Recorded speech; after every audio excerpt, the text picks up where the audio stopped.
This is the new setup. I have a Compactlogix PLC, a Raspberry Pi, a wireless router, power supply, and a back support that I used my 3D printer for.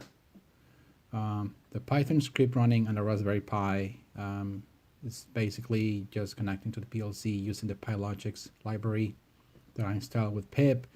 I'm reading the time from the Pi. Then the first thing is I connect to the PLC, and I read some registers from a PID instruction that is running on the main program subroutine on the PLC. I read those, convert those from string to float, and then I get my time from a function that I just returned the local time in seconds. So whenever I call t, it's actually getting the time in seconds. I'm going to delete the random library. I don't need it. Just need the sine and cosine and pi instructions from the Raspberry Pi Python library.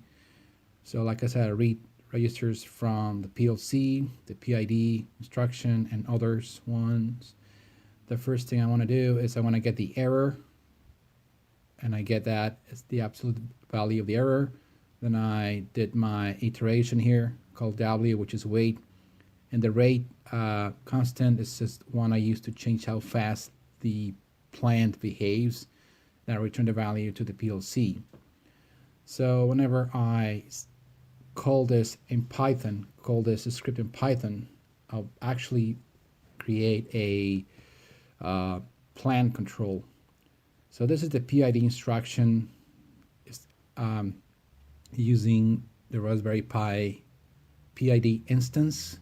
I have a gain of 100 for proportional, a gain of 1 for the integral, and no differential. So it's mainly PI control.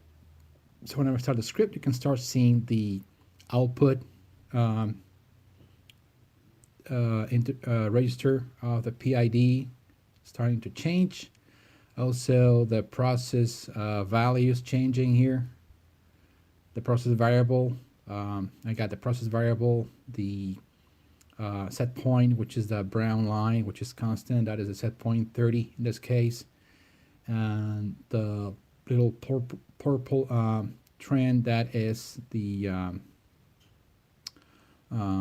process variable that is changing because the Raspberry Pi Python script is doing its sine function on it.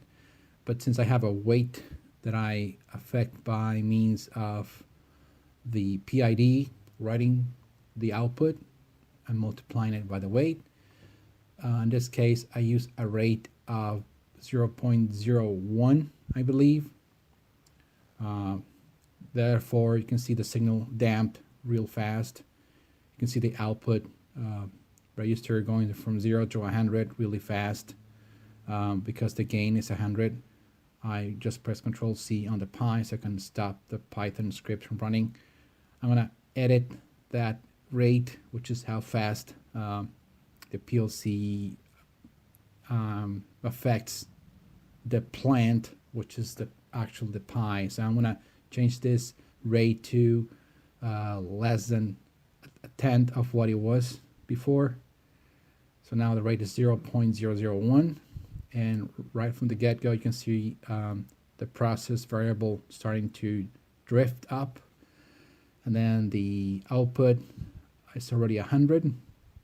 It's like a cooling system, so you got some kind of heated element or heated tank that you need to cool, and then you turn on the fan, which is the output. It's now 100. You can start seeing how the temperature, if you will, starts to drop, maybe drop too fast. So then you turn the output off, and you can start seeing how the process variable starts to go up again, maybe because it's, you know, it's sort of like a reactor or a fluid that is high. You need to cool this down, maybe a nuclear reactor of some sort. The core, it's getting hot, so you temperature is starting to go up. You want to maintain it at 30 Celsius or 30 whatever Fahrenheit, and then you turn the fans on again. That's the output going to 100, and then the process variable starts to drift. Now it starts to curve back down. That's not a real plan. Like I said, this is a Raspberry Pi. You can see the difference in rates here. The previous rate was really fast. It was a faster rate. This is a much slower rate. Like I said, it's a tenth of what the first test was. So the Pi is simulating the plant, and I can make it look any way. In this case, I choose like a sinusoidal. I could combine it like use like Fourier series, make it square wave kind of thing. More it's I mean the possibilities are very almost unlimited. I mean, with a Pi, you can do very complicated tasks.